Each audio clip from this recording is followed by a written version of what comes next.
पता चला है कि कितनी आबादी ओबीसीज़ की है, कितनी एक्सट्रीमली बैकवर्ड कास्ट की है, वो एक इम्पॉर्टेंट मुद्दा उसमें ये निकल कर आया है कि जिनको ये सोशल वेलफेयर स्कीम्स होती हैं, समानता की बात हम करते हैं, वो उनको अधिकार मिलने चाहिए। तो एक तरीके से ये अच्छा ही होगा कि हमारे पास ये डेटा रहे, जैसे जो लोगों को उनके अधिकार मिलने चाहिए और अब तक उनको वंचित किया जा रहा था, वो उनको अधिकार मिले। तो अगर राजस्थान भी ये करता है और छत्तीसगढ़ भी ये करता है, तो मैं मानती हूँ देशवासी भी इसको वेलकम करेंगे, क्योंकि अब 2011 के बाद ना जनगणना हुई है और जाति जनगणना को लेकर जो हुई थी वो भी उसके आंकड़े सरकार ने रिलीज नहीं किए हैं। जी, तो बात करें तो यहाँ पर ईडी की लगातार छापेमारी पूछताछ चल रही है, संजय सिंह की रिमांड ले ली गई है। हालांकि आम आदमी पार्टी और अरविंद केजरीवाल ये कह रहे हैं, सुप्रीम कोर्ट में भी जब ये पूछा गया शराब घोटाले को लेकर क्या सबूत है, उनके पास कोई सबूत नहीं था, ये ऐसे ही घोटाला चलाया जा रहा है, कुछ दिन बाद इसे बंद कर घोटाला लाएंगे, लोगों को काम नहीं करने दे रहे हैं। बिल्कुल, जिस तरीके से ये कार्रवाई चल रही है, इन्फोर्समेंट डायरेक्टरेट हो, इनकम टैक्स हो, सीबीआई हो, वो लोग सबसे ज़्यादा एनडीए के एलाइज बन चुके हैं।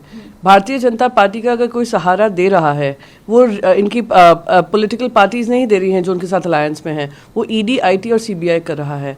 ऐसे ही इन्होंने महाराष्ट्र में सरकार गिराई। किसी भी सरकार जो भारतीय जनता पार्टी नहीं चला रही है, वहाँ पे ये हस्तक्षेप करते हैं।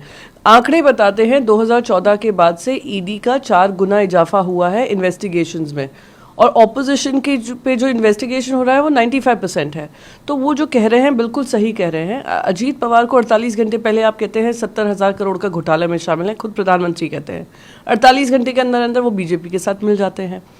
तो जब बीजेपी का वॉशिंग पाउडर का इस्तेमाल होता है तो वो उनको क्लीन चिट मिल जाता है, और जो लोग उनके खिलाफ बोलते हैं उनके ऊपर ईडी के छापे लगते हैं। संजय सिंह की जो पुलिस कस्टडी है, ईडी कस्टडी है, वो क्लियरली पॉलिटिकली मोटिवेटेड है और विंडिक्टिव है।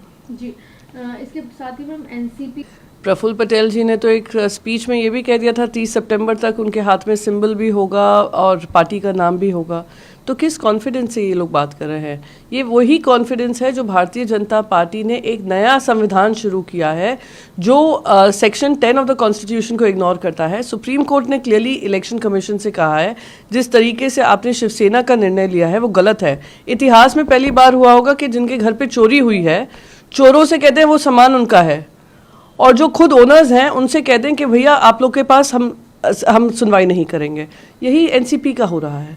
ये पूरा यहाँ से केंद्र सरकार से प्रायोजित है और सरकार में रहने के लिए जो ऑपर्च्युनिस्टिक अलायंस बना है उसको लीगलाइज करने का माध्यम है।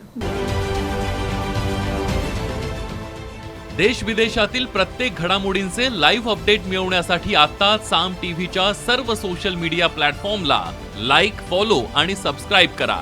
तसंच सर्व नोटिफिकेशनसाठी बेल आयकॉन प्रेस करायला विसरू नका।